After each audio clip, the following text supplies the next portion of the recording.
Okay, so a little bit of info first. The iQue firmware on the DS is 512 kilobytes, whereas the non-iQue firmware is 256 kilobytes. This is because it needs to have more room for all of your fancy Chinese characters. Now, I've been fascinated recently with trying to get the iQue firmware to run on the DS Lite. Now, normally you can't do this because the Wi-Fi cards, which hold the firmware, they're only made with 256 kilobytes because they're not iQue units. So I had a theory. See, the chips that were used on the firmware cards, both in the iQue and the normal, are the same as save chips used in DS cartridges. So I was thinking, what if I could swap out a 256 chip that's on one of these with a 512 from a game cartridge and flash it with the firmware? Well, guess what?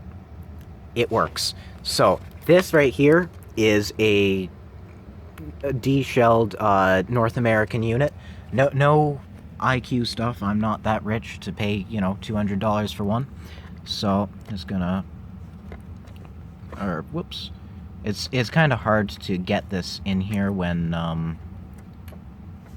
there's no back on it, because normally the back kind of, supports it when you pop it in.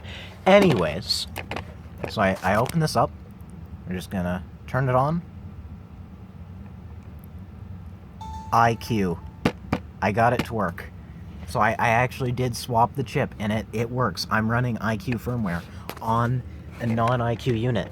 And, yeah, I'm really proud of my work. I mean, it is one of the most sloppy soldering jobs I've ever done.